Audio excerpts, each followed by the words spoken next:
everybody, Mrs. Bianchi. We're looking at number 6. Boxes of granola are on sale at a price of 2 for $4.50. So we're talking about dollars and we're talking about boxes. It's very important you pay attention to what the labels are. There are 12 ounces of granola in each box. What is the unit price in dollars per pound?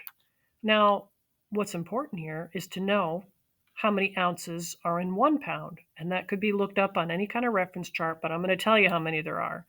So there are 16 ounces for every 1 pound. That's important to either look that up or know that. All right, now, it might be a good idea to figure out for 1 box, what would the dollar amount be for 1 box? So for 1 box, we would do divide by 2 to get 1. So that means we could do this divided by 2 to get the cost for 1 box. So just to speed things up, I'm going to use a calculator. And we're doing this number divided by this number. I'm going to go ahead and put it in. 4.5, which, by the way, if I added a 0, that doesn't change the value. Divide that by 2, and I get this number, $2.25. $2.25 per 1 box. All right, now let's look at this next little nugget right here. There are 12 ounces of granola in each box. So let's write that as a ratio. Running out of room for where to put that. Well, let's put it over here. There are 12 ounces. So again, we're talking about ounces. Let me clone this just so I don't have to rewrite it. So we have 12 ounces and we have per box, right? Per 1 box. So let's write the word box there. All right, so this is a ratio, right? I just took what I have here and wrote it as a ratio. Now, how does that help us with this? Because there's a step here that we need to, they want to know what is the unit price in dollars per pound. Now, we know it's $2.25 for 1 box. We know there's 12 ounces in 1 box. So do we need to convert this to pounds? Because what are they really asking? They want to know the unit price in dollars. They want to know dollars per pound. Dollars per pound. So for 1 pound, how many dollars is that? Dollars per 1 pound. Now, it would be a good idea to figure out how many pounds this is, right? How many pounds is that? So how would we do that? Well, we could set it up as a proportion because this is talking about ounces and we want to know how many pounds is that. So we're just taking this little nugget here and we're converting it to pounds.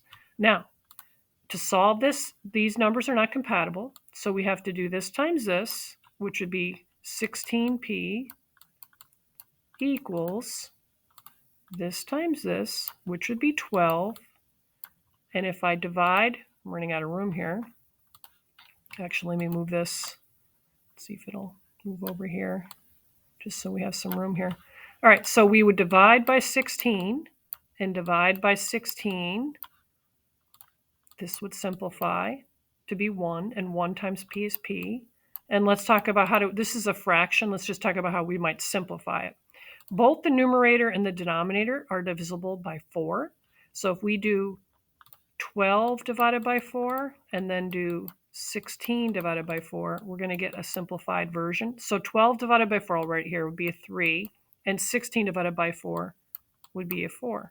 So we're talking about 3/4 of a pound. All right, now, how do we take that information, and let me move this again, my dollar sign. So we want to know how many dollars per 1 pound. Now, what do we know? We know we have 3/4 of a pound, right? So I'm going to put that number, I'm going to slip it in right here. And we also know that that's the cost of that is $2.25, because remember the 1 box is equal to 12 ounces, right? Because of this, that's equal to 12 ounces. So it's $2.25 $2.25 for 3/4 of a pound. Now, if I want to, get the answer for the actual dollar amount, I can go ahead and use cross products, right? So we have this times this, D times 3/4, which we'd usually write the coefficient first, which is 3/4, and then we'd put the D. And then the other cross product would be going this way. Now we can do that in our head. 1 times $2.25 would be $2.25. All right, now what's next? The next step is to recognize what's the opposite of multiplying a variable by 3/4. And it would be to divide by 3/4. Now, did you know dividing by 3/4 is the same thing as multiplying by its reciprocal? So the reciprocal of that is 4/3, 4/3. So we're multiplying both sides by 4/3. Now, some people, and this might not apply to everybody, but this depends on whether let's talk about why this simplifies first before we move on to that. So this all equals 1. Everything in that red box equals 1, and 1 times D would be D. Now, if it was any easier, I'm just going to put this over here, this little piece of information. Did you know 2.25 or 2.25 is equal to 2 1/4? And did you know that 2 1/4 is equal to 4 times 2 is 8, and the 1 more is 9/4?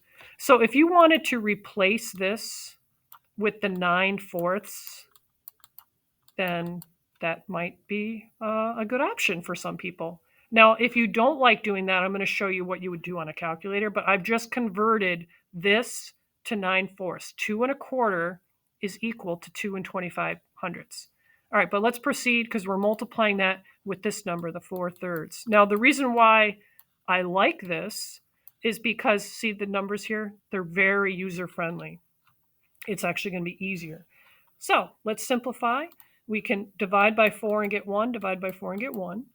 Going this way, we can divide by 3, get 1, divide by 3, and get 3. Now, the only thing you have to do to get the number of dollars is to do 3 times 1, and we already know that 1 times 1 would be 1, so whatever 3 times 1 is going to be your answer, and you're going to see if that's an answer choice, and I think you're going to see that it is. But let's talk about what if you didn't convert this to this. Let's talk about what you do then. So on your calculator, you would take this number. Actually, let me stick a 1 under here to make this more sense to you. You would take this number right here that's purple and multiply it by the 4. So watch, 2 25 hundredths times 4, and you would have a number, right? And then you would divide it by this number, because this times this, when we did this times this, that equaled 9. And if we do the 1 times 3, we get 3. So if we do 9 divided by 3, we should end up getting the same answer.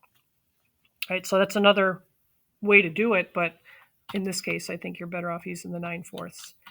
All right, so if you're not a person that puts labels on everything, you're probably going to get these kinds of questions wrong on your next quiz or test. So I can't stress the importance enough of making sure, look on your piece of paper, did you write the dollar, the boxes, the ounces, the pounds? Very important.